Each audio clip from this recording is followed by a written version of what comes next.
But you know what, I'm wondering, though, if you think that this is perhaps what America needed to really wrap its head around our debt and our debt crisis. You know, we watched that debt clock here in New York tick up by the second, but it doesn't seem that the conversation was serious enough about the debt crisis in this country until now. So in the end, do you think, sir, that this could possibly be a beneficial thing for our economy, or is this just too painful at a time like this? You know, we want to hit that balance between a crisis focusing minds and getting action versus a crisis meaning that the policymakers lose control.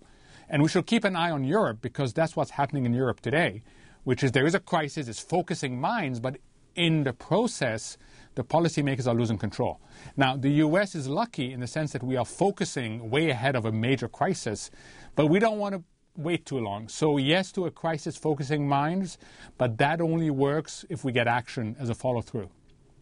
So looking at Europe, looking at the state of Italy today and what we've seen since Friday in Italy, is this proving you now have Europe's third largest economy in peril? Major questions still about Portugal being downgraded by Moody's just last week.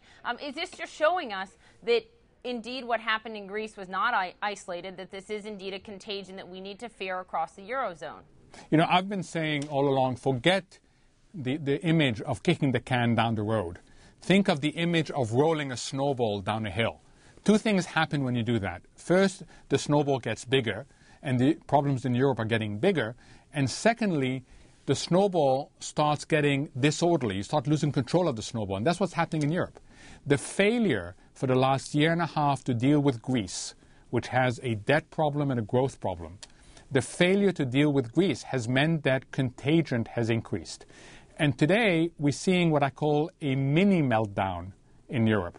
A mini meltdown? It's a mini meltdown in the sense that you're getting a very disorderly sell-off in virtually every asset.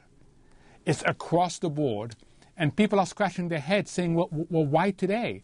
And the reason why is that you've had these pressures built in the system, and people are starting to lose confidence in policymakers' ability to control outcomes. And that is something that is very risky for Europe, and the European Union and the ECB have to get back in control quickly. So confidence is really sort of the focus in Europe and also in the United States when you look about what the debt crises in their individual countries and, of course, the different levels of severity. But, you know, it's interesting. Italy's finance minister was quoted across the country saying, if Italy falls and so falls the euro, it's a chain. Do you believe with the situation in Italy that it is that dramatic? That makes it sound even worse than Greece. Yeah, the bad news is Italy is much bigger than Greece, Portugal, or Ireland. It's a much bigger economy. It is at the core of the European Union. It has a lot more debt. That's the bad news. So a crisis there is a much bigger issue for Europe. The good news, and it's important to remember the good news is that Italy is not Ireland, it's not Portugal, and it's certainly not Greece. Yes, it has a high debt stock, but its maturity profile is not too bad.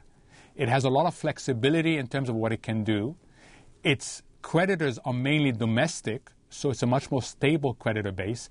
And you don't have the adjustment fatigue that you have in the other countries. So Italy is nowhere near being Greece, Portugal, and Ireland, but it has to be brought under control. You have to restore some sense of confidence in the Italian markets. Are we too concerned about Italy now, then?